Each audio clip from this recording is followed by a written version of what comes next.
Hi, நான் உங்கள் நவீன் விக்னேஸ்வர். போன வாரம் நீதானே என் பொன் வசந்தம்ல எபிசோட் 6 கேட்டீங்க. சத்யபிரியா தன்னோட க்ரஷ்ஷான வசந்த் கூட அழகான ஒரு பைக் ரைடு போகிறாங்க. அந்த பைக் ரைடில் நிறைய அழகான மொமெண்ட்ஸும் குட்டி குட்டி மெமரிஸும் க்ரியேட் பண்ணுறாங்க. அண்ட் வசந்த் கூட எக்ஸ்ட்ரா டைம் ஸ்பெண்ட் பண்ணுறதுக்காகவே நிறைய பொய்களும் சொல்கிறாங்க. அண்ட் காலேஜ் கிட்ட வந்ததுக்கப்புறம் வசந்த் கூட இன்னும் கொஞ்சம் டைம் ஸ்பெண்ட் பண்ணுறதுக்காக யூனிவர்ஸ் கிட்ட பேசி மலையை வர வச்சுருக்காங்க நம்மளோட சத்யா. ஸோ அந்த மலையிலேருந்து ஒதுங்கிறதுக்காக இப்போ நம்மளோட வசந்தும் சத்யாவும் ஆளே இல்லாத ஒரு பஸ் ஸ்டாப்பில் இருக்காங்க. மலையோட சாரலை ரசிச்சுட்டு இருக்காங்க. ஸோ இந்த கதையில் இன்னும் என்னென்ன அழகான விஷயங்கள் நடக்க போகுது, சத்யாவுக்கும் வசந்துக்கும் நடுவில் இன்னும் என்னென்ன அழகான விஷயங்கள் நடக்க போகுது. எபிசோட் 7 போகலாமா? சத்யபிரியா, நீங்கள் ரெடியா? 3, 2 and 1 ஆக்ஷன். பட் கதைக்குள்ளே போகிறதுக்கு முன்னாடி, நீதானே என் பொன் வசந்தம் என்னோட 5வது கதை தான். இதனோட ஃபஸ்ட்டு கதை கிடையாது. இதுக்கு முன்னாடி ஒரு 3 லவ் ஸ்டோரி பண்ணியிருக்கேன் அண்ட் ஒரு அனிம் பேஸ்டு ஸ்டோரியும் பண்ணியிருக்கேன். 3 ஸ்டோரியுமே ரொம்ப அழகாக இருக்கும். ரொம்ப அழகான கேரக்டர்ஸ், ரொம்ப அழகான ரொமான்டிக் மூமெண்ட்ஸ், அப்படியே ரொம்ப ஃபீல் குட்டாக செமையாக இருக்குங்க. ஸோ அதெல்லாம் நீங்கள் கேட்கலன்னா கண்டிப்பாக நீங்கள் அதுவும் கேளுங்க. அந்த கதைகளையும் போய் பின்னாடி போய் கேளுங்க. 3 கதைக்குமான லிங்க் இந்த எபிசோடோட டிஸ்கிரிப்ஷனில் நான் கொடுத்துருக்கேன். ஓகேவா? அண்ட் வாங்க இன்னைக்கான எபிசோட்குள்ளே போவோம். அப்படியே கொற்ற மலையில் அந்த வெற்ற மின்னல்களுக்கு நடுவில், இடியோட மேலத்தாள சத்தங்களுக்கு நடுவில், வெறிச்சோடி போன அந்த சாலையில், ஆளே இல்லாத அந்த பஸ் ஸ்டாப்பில் நீங்களும் உங்களோட ப்ளூ ஷர்ட் வசந்தும் உட்காந்துருக்கீங்க. அண்ட் உட்காந்துட்டு அந்த மலையை ரசிச்சுட்டு இருக்கீங்க. அந்த மலையோட இனிமையில் நனைஞ்சிட்டு இருக்கீங்க. அப்படியே செம்மையாக இருக்குது அந்த ஃபீல் உங்களுக்கு. உங்களோட க்ரஷ் கூட இப்படி பைக்கில் வந்தது, யூனிவர்ஸ் கிட்ட கேட்ட உடனே யூனிவர்ஸ் மழை கொடுத்தது, இப்படி வசந்த் கூட நனைஞ்சிட்டு வசந்த்கிட்டே உட்காந்துருக்கிறது ஒரு பஸ் ஸ்டாப்பில். என்னதான் நீங்களும் வசந்தும் இப்போ பேசாமல் இருந்தால் கூட அந்த தனிமையில் கூட ஒரு இனிமை இருக்குது. உங்கள் வசந்த் கூட நீங்கள் அமைதியாக இருக்கும்போது கூட நீங்கள் அவ்வளோ சந்தோஷமாக இருக்கீங்க. ஏன்னா உங்களோட பக்கத்தில் இருக்கிறது உங்களோட ப்ளூ ஷர்ட் ஆச்சு, உங்களோட க்ரஷ் ஆச்சு. அண்ட் ஒரு ஃபியூ மினிட்ஸ் சைலன்ஸை பிரேக் பண்ணுற மாதிரி வசந்த் பேசுகிறாரு.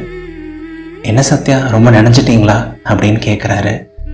வசந்த் உங்களுக்கு வலது பக்கம் உட்காந்துருக்காரு அண்ட் நீங்கள் அவருக்கு இடது கை பக்கம் உட்காந்துருக்கீங்க. 2 பேருக்கும் நடுவில் பெருசாக கேப்லாம் எதுவும் இல்லை. அண்ட் நீங்கள் பதில் சொல்கிறீங்க, இல்லை வசந்த், லைட்டாக தான் நினைஞ்சேன், அதுக்குள்ளே நீங்கள் தான் உள்ளே கூப்பிட்டு வந்துட்டீங்களே, தேங்க்யூ அப்படின்னு சொல்கிறீங்க. இதில் என்ன இருக்குது சத்யா?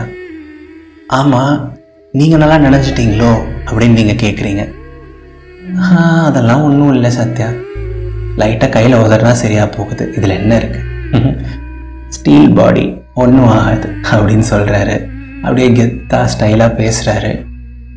ஓஹோ, நடத்துங்க பாஸ், நடத்துங்க அப்படின்னு நீங்கள் சொல்கிறீங்க. அப்படியே ஃபன்னியாக அவங்களோட கான்வர்சேஷன் போகுது. அண்ட் வசந்த் கேட்குறாரு, உங்களுக்கு மலைனா ரொம்ப பிடிக்குமா சத்யா அப்படின்னு கேட்குறாரு. ஓ எஸ், மலைனா யாருக்கு தாங்க பிடிக்காது. எனக்கு இன்னும் ஞாபகம் இருக்குது, ஒரு 2-3 வருஷத்துக்கு முன்னாடி நானும் என் தங்கச்சியும் சூப்பர் ஸ்டார் படம் பார்த்துட்டு தேட்டர்லேருந்து திரும்பி வந்துட்டு இருந்தோம். திரும்பி வரும்போது செம்ம மலைங்க, ஆல்மோஸ்ட் எங்கள் வீட்டுக்கிட்டே வந்துட்டோம். ஆனாலும் நாங்கள் அமைதியாக இல்லையே, ஒரு செம்ம ஆட்டம் போட்டுட்டு மலையில் அப்படி இப்படியும் ஆடிட்டு சொத நனைஞ்சிட்டு அப்படி தான் வீட்டுக்கே வந்தோன்னா பார்த்துக்கோங்களேன், அவ்வளோ பிடிக்கும் அப்படின்னு சொல்கிறீங்க. Nice Sathya, nice. அப்போ இப்போ ஏன் சீட்டில் உட்காந்துருக்கீங்க, போய் ஒரு ஆட்டம் போடலாம்ல அப்படின்னு சொல்கிறாரு வசந்த். எதுக்கு? இந்த சென்னையில் இருக்கவங்களாம் என்னை பார்த்து பைத்தியம்னு நினைக்கிறதுக்கா? வேணாம் வசந்த், வேண்டாம். நீங்கள் என்னை கொஞ்சம் டீசெண்டாக பார்த்துட்ருக்கீங்க, அந்த இமேஜை நான் மெயின்டைன் பண்ணிக்கிறேன் அப்படின்னு நீங்கள் சிரிச்சுட்டே சொல்கிறீங்க. அப்படியே ஒரு க்ளோஸ் ஃப்ரெண்டு மாதிரி நீங்கள் பேசுகிறீங்க வசந்த் கிட்ட. சூப்பர் சத்யா, சூப்பர் அப்படின்னு சொல்கிறாரு வசந்த். ஆமாம், நீங்கள் எப்போ கடைசியாக மலையில் நனைஞ்சிங்க அப்படின்னு நீங்கள் கேட்குறீங்க. நானா? அதெல்லாம் எதுக்கு யோசிச்சுட்டு சத்யா, ஞாபகமே இல்லை. நான்லாம் பெருசாக எதையும் மைண்டில் வச்சுக்க மாட்டேன். இந்த மொமெண்ட், அந்த மொமெண்ட்டில் வாழணும், அந்த மொமெண்ட்டை ரசிக்கணும், அவ்வளோதான். சப்ப மேட்டர், சால்ட் வாட்டர் அப்படின்னு சொல்கிறாரு. அண்ட் வசந்த் சால்ட் வாட்டர்னு சொல்லும்போது ரெயின் வாட்டர் வந்து உள்ளே அடிக்குது. நீங்கள் உட்காந்துருக்க சைடில் கொஞ்சம் காற்று பலமாக அடித்து உங்கள் மேலே சாரல் அடிக்குது. அண்ட் வசந்த் ஒரு நிமிஷம் கூட யோசிக்காம டக்குன்னு அவர் சீட்லேருந்து எந்திரிக்கிறாரு. எந்திரிச்சு, சத்யா நீங்கள் இப்படி வந்துடுங்க, இங்கே உட்காந்துக்கோங்க அப்படின்னு சொல்லிட்டு அவர் உங்கள் சீட்டில் வந்து உட்காந்துடுறாரு. இப்போ வசந்த் உங்களுக்கு இடது பக்கமும் நீங்கள் அவருக்கு வலது பக்கமும் உட்காந்துருக்கீங்க. அண்ட் அவரோட அந்த கெஸ்டர் உங்களுக்கு ரொம்ப பிடிச்சிருக்கு, ரொம்ப க்யூட்டாக இருக்குது. லைட்டாக நீங்கள் நினச்சதுமே உங்களை இந்த பக்கம் வந்து உட்கார வச்சுட்டாரு. மனசுக்குள்ளேயே வசந்துக்கு ஒரு சின்ன லவ் யூ சொல்லிக்கிறீங்க. அண்ட் வசந்த் மேலே பேசுகிறாரு. சத்யா, நான் உங்ககிட்ட ஒரு கேள்வி கேட்கட்டுமா அப்படின்னு கேட்குறாரு. ஓ எஸ், தாராளமாக கேட்கலாமே அப்படின்னு நீங்கள் சொல்கிறீங்க. நீங்கள் நேற்று நீதானே என் பொன் வசந்தம் சாங் பாடினீங்கல்ல, அது நீங்கள் யாருக்காக பாடினீங்க அப்படின்னு வசந்த் கேட்குறாரு. அண்ட் அந்த கொஸ்டினை கேட்ட உடனே உங்களுக்கு உள்ளுக்குள்ள ஏதோ பண்ணுது. ஒருவேளை வசந்த் கண்டுபிடிச்சிட்டாரோ நம்ம அவருக்காக தான் பாடணும்னு. அதுவும் எதுக்கு ஸ்பெசிஃபிக்காக அப்படி கேட்குறாரு, சம்திங் ஃபிஷ்ஷி அப்படின்னு உங்களுக்கு தோணுது. ஐயோ, அதை நான் யாருக்காகவும் பாடலையே வசந்த், எனக்கு ரொம்ப பிடிக்கும் அதனால தான் பாடினேன் அப்படின்னு நீங்கள் சொல்கிறீங்க. ஒரு மாதிரி மழுப்புறீங்க. ஓகே ஓகே சத்யா, நிஜமா யாருக்காகவும் இல்லைல்ல அப்படின்னு மறுபடியும் கேட்குறாரு. ஐயோ இல்லைங்க வசந்த், அப்படிலாம் இல்லை, யாருக்காகவும் பாடல. ஏன் கேட்குறீங்க அப்படின்னு நீங்கள் கேட்குறீங்க. இல்லை சத்யா, சும்மா தெரிஞ்சுக்கணும்னு தான் கேட்டேன், நத்திங் சீரியஸ், ஃப்ரீயாக விடுங்க அப்படின்னு வசந்த் சொல்கிறாரு. அண்ட் அப்போ தான் உங்களுக்கு ஒரு நிம்மதி பெருமூச்சு வருது. பட் இருந்தாலும் உங்களுக்கு மைண்டுக்குள்ளே ஒரு சின்ன சந்தேகம். ஒருவேளை வசந்துக்கு நம்ம மேலே சந்தேகம் வந்துருச்சோ, ஒருவேளை வசந்துக்கு நமக்கு அவரை பிடிக்குங்கிறது தெரிஞ்சிருச்சோங்கிற மாதிரி தோணுது. பட் அந்த தாட்டை நீங்கள் பெருசு பண்ணல. அண்ட் இப்போது மறுபடியும் பயங்கரமாக காற்று அடிக்குது. அண்ட் இந்த தடவை நீங்கள் உட்காந்துருக்க சைடில் சாரல் அடிக்குது, வசந்தோட சைடில் சாரல் அடிக்கலை. அண்ட் வசந்த் ஒரு துளி கூட யோசிக்கல, மறுபடியும் அவர் பாட்டுக்கு எந்திரிக்கிறாரு. சத்யா, நீங்கள் இங்கே வந்துடுங்க அப்படின்னு சொல்லிட்டு, நீங்கள் வேணான்னு சொன்னாலும் உங்களை கையை பிடிச்சி உட்கார வச்சு அவர் போய் அந்த சீட்டில் உட்கார்றாரு. உங்களுக்காக குட்டி குட்டி விஷயங்கள் கூட பார்த்து பண்ணுறாரு. உங்களுக்காக சின்ன சின்ன விஷயத்தில் கூட அவ்வளோ கேர் பண்ணுறாரு. பா, இந்த ரிலேஷன்ஷிப் மட்டும் லவ்வாக மாறினா செமையாக இருக்கும்ல அப்படின்னு உங்களுக்கு தோணுது. அண்ட் அப்படியே ஒரு 5-10 நிமிஷங்கள் நிறைய அழகான விஷயங்கள் பேசுகிறீங்க. உங்களோட சைல்ட்ஹுட் மெமரிஸ் பற்றிலாம் பேசுகிறீங்க. நிறைய அழகான விஷயங்கள் வசந்தும் ஷேர் பண்ணுறாரு. நீங்கள் 2 பேரும் நிறைய மெமரிஸை பற்றி கதைக்கிறீங்க. அண்ட் ஒரு கொஞ்ச நேரம் போகுது. அண்ட் மழையும் பெருசாக விடலை, நல்லா பயங்கரமாக தான் பெஞ்சிட்ருக்கு. அண்ட் திடீர்னு பார்த்தா அந்த பஸ் ஸ்டாப்புக்குள்ளே 2 பேர் வராங்க. ஒரு சின்ன பாப்பாவும், ஒரு 5 வயசு 6 வயசு தான் இருக்கும் அந்த பாப்பாவுக்கு. அந்த பாப்பாவும் அவங்களோட ஒரு அம்மாவும், ஒரு ஏர்லி 40s இருக்க மாதிரி ஒரு அம்மாவும் அந்த பஸ் ஸ்டாப்புக்குள்ளே வராங்க. பஸ் ஸ்டாப்புக்குள்ளே வந்து உங்களுக்கு இடது பக்கம் கொஞ்சம் சீட்ஸ் ஃப்ரீயாக இருக்குது, அதில் 2 பேரும் உட்காந்துக்கிறாங்க. அண்ட் உட்கார்ந்த உடனே அந்த அம்மா அந்த பாப்பாவோட தலையை தன்னோட புடவையால் துவட்டி விடுறாங்க. என்ன பாப்பா, ரொம்ப நினைஞ்சிட்டியா? சரி விடு, அம்மா துவட்டி விடுறேன் அப்படின்னு சொல்லிட்டு அப்படியே பாசமாக பேசி அன்பை துவட்டி விடுறாங்க. அந்த பாப்பாவோட கையிலலாம் உஷ்ணம் கொடுக்குறாங்க. அப்படியே அந்த மலையிலேருந்து ஒதுங்கினால அந்த பாப்பாவுக்கு செமையாக கேர் பண்ணுறாங்க. அப்படியே க்யூட்டாக இருக்குது அவங்களோட லவ் பார்க்கும்போதே. அண்ட் டக்குன்னு அவங்களோட அந்த பாண்டை பார்த்த உடனே உங்களுக்கு உங்களோட அம்மா ஞாபகம் வந்துடுது. இவ்வளோ நேரம் நீங்கள் நல்லா தான் பேசிகிட்டு இருந்தீங்க, கூடயே உங்களோட வசந்த் இருக்கார். பட் என்னதான் இருந்தாலும் அம்மாவை லைட்டாக மிஸ் பண்ணுறீங்க. ஒரு சின்ன சோகம் உங்களுக்குள்ளே வருது. உங்கள் அம்மாவை பார்த்து ஒரு 4-5 நாள் ஆயிடுச்சு. வீட்டில் இப்போ சுச்சுவேஷன் எப்படி இருக்குன்னு தெரியல, தங்கச்சி எப்படி இருப்பான்னு தெரியல, உங்கள் அம்மாவோட வாய்ஸ் கூட நீங்கள் கேட்கல. இப்போ ஒரு கடிதாசி நீங்கள் போட்டாலும் உங்கள் ஊருக்கு அதை போய் சேர்றதுக்கு 2-3 நாள் ஆகும். சரி, நம்ம அம்மாவை பார்த்தா நல்லா இருக்கும்ல அப்படின்லாம் நினைக்கிறீங்க. அண்ட் அந்த எண்ணங்களை நீங்கள் மூழ்கிட்டு இருக்கும் போதே வசந்தோட குரல் கேட்குது. சத்யா, உங்களை தான் அப்படின்னு அவர் சொல்கிறாரு. ஐயோ சாரி வசந்த், ஏதாவது கேட்டிங்களா அப்படின்னு நீங்கள் கேட்குறீங்க. ஆமாம் சத்யா, உங்கள் சிஸ்டர் என்ன பண்ணுறாங்க, என்ன ஸ்டாண்டர்ட் படிக்கிறாங்கன்னு கேட்டேன். நீங்கள் தான் வேறு எதுவும் வேர்ல்டுக்கு போயிட்டீங்க போல் அப்படின்னு சொல்கிறாரு. அட அதெல்லாம் ஒன்றும் இல்லை வசந்த் அப்படின்னு சொல்லிட்டு உங்களோட ஃபீலிங்ஸ் அவர்கிட்ட ஷேர் பண்ணாமல், பாப்பா வந்து 9th ஸ்டாண்டர்ட் படிக்கிறா, நல்லா படிப்பா, என்ன மாதிரிலாம் இல்லை, இன்னும் நல்லா படிப்பா, செம சுட்டி அப்படின்னு நீங்கள் சொல்கிறீங்க. சூப்பர் சூப்பர் சத்யா, தங்கச்சின்னா ரொம்ப பிடிக்குமோ அப்படின்னு கேட்குறாரு வசந்த். அண்ட் நீங்கள் 1 வேர்ட்லேயே பதில் சொல்கிறீங்க.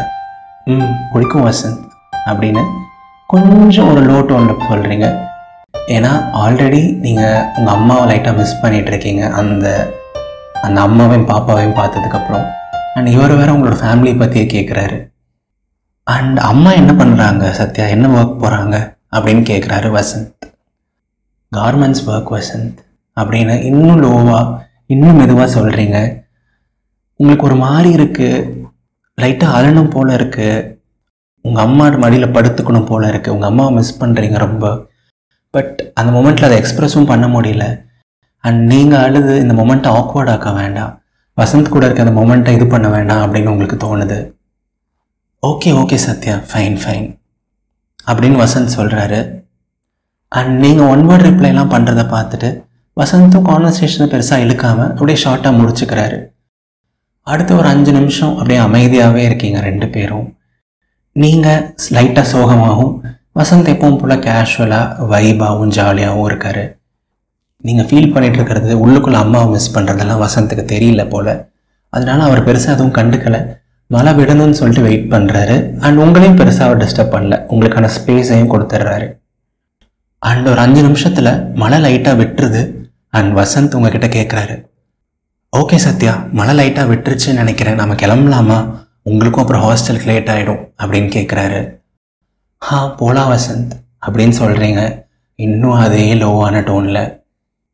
அண்ட் நீங்களும் வசந்தும் உங்களோட அந்த black colour Royal Enfield bike கிட்ட போக ஆரம்பிக்கிறீங்க. வசந்த் பைக் கிட்ட போயிட்டு சாவியெல்லாம் போட்டு வண்டியை ஸ்டார்ட் பண்ணிடுறாரு.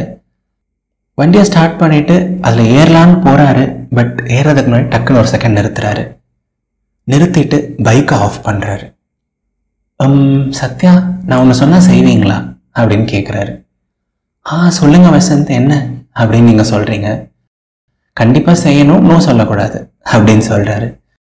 அட, நீங்கள் சொன்னால் கண்டிப்பாக செய்வேன் வசந்த், என்னவா இருந்தாலும் சொல்லுங்கள் அப்படின்னு சொல்கிறீங்க.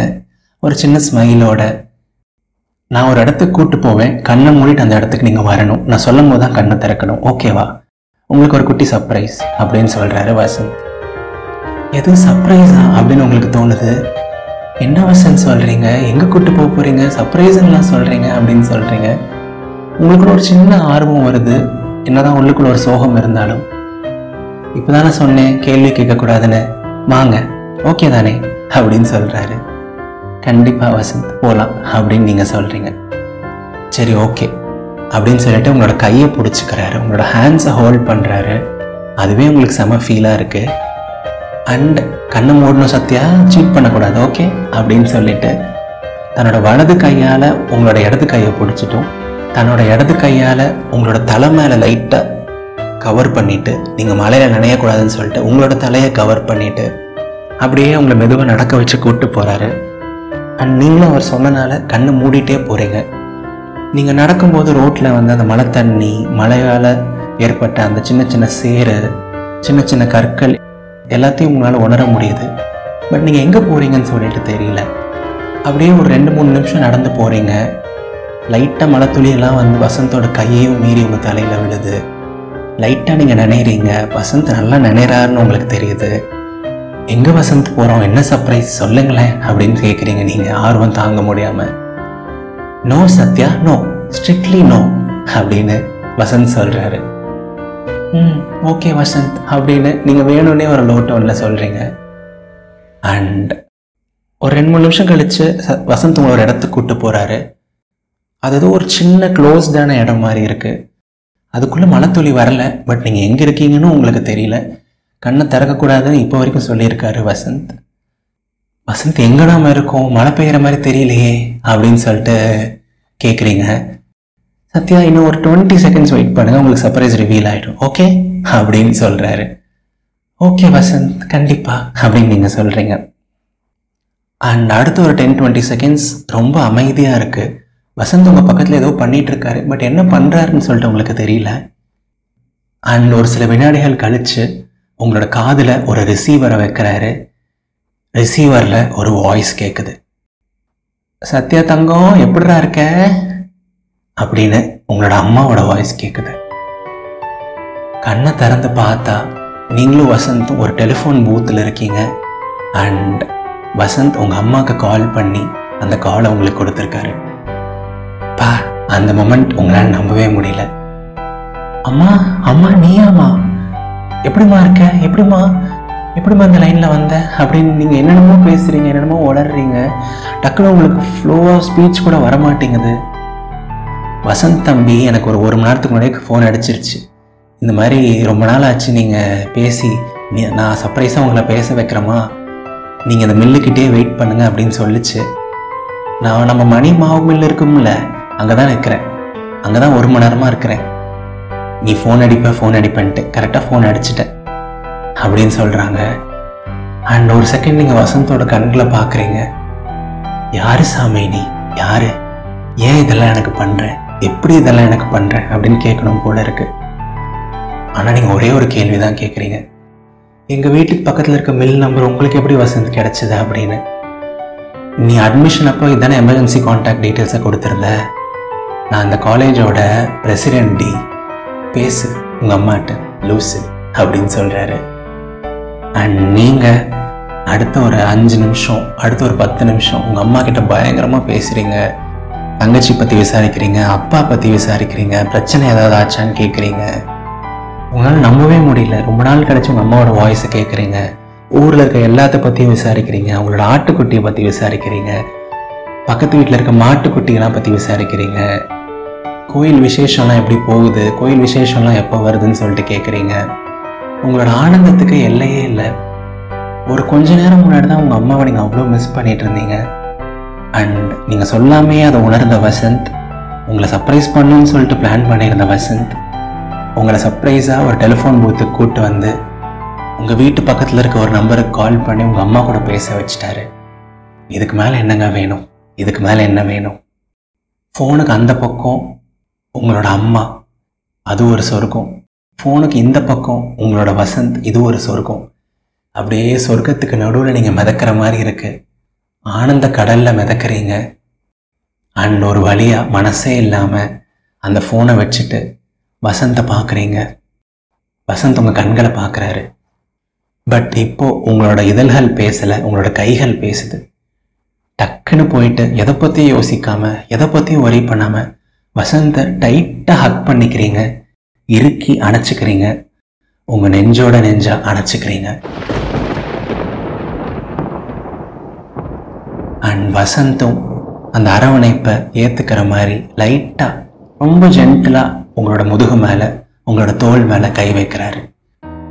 உங்களுக்கு என்ன சொல்கிறதுன்னு தெரியல, வார்த்தைகள் வரலை. இப்போது வார்த்தைகளுக்கு பதிலாக கண்கள் பேச ஆரம்பிச்சிருது. கண்கள்லேருந்து நீர் துளிகள் வர ஆரம்பிச்சிருது.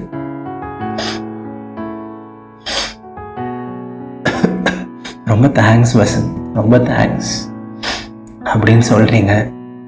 அப்படியே பேச முடியல, அப்படியே கண்ணீர் மல்க பேசுகிறீங்க. அட என்ன Sathya, nothing big Sathya, nothing big. நான் பெருசாக ஒன்றும் பண்ணல, உங்களுக்கு ஒரு குட்டி சர்ப்ரைஸ் பண்ணணும்னு நினச்சேன், அவ்வளோதான் அப்படின்னு உங்களை ஹக் பண்ணிகிட்டே பேசுகிறாரு. பெரிய விஷயம் வசந்த், ரொம்ப பெரிய விஷயம் இதெல்லாம் அப்படின்னு நீங்கள் சொல்கிறீங்க. அட போங்க நீங்கள் சும்மா அப்படின்னு வசந்த் உங்களை இன்னும் ஃபர்மாக ஹக் பண்ணுறாரு. அண்ட் உங்களுக்கு அந்த நிமிஷத்தை விட்டு போக மனசே இல்லை. வசந்தோட பிடியிலேருந்து வெளில போக மனசே இல்லை. இந்த நிமிடம் இப்படியே உரையாதா அப்படிங்கிற மாதிரி இருக்கு.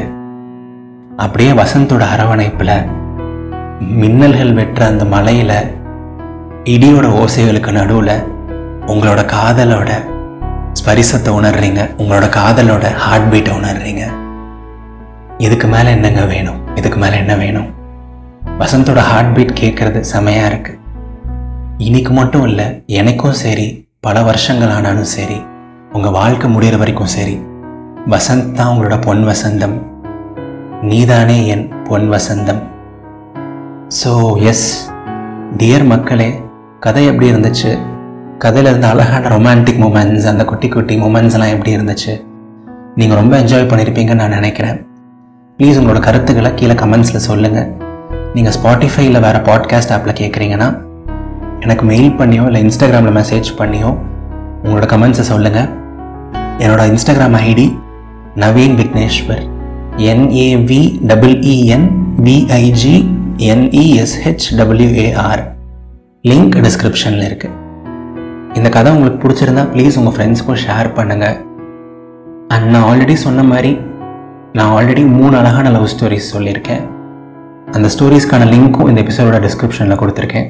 ஸோ அடுத்த எபிசோடு வர வரைக்கும் அதெல்லாம் கேட்டுட்ருங்க. ஓகேவா? என்ஜாய் பண்ணுங்கள். இது நவீன் விக்னேஸ்வரின் இதயத்தின் குரல். நன்றிகள் 1000.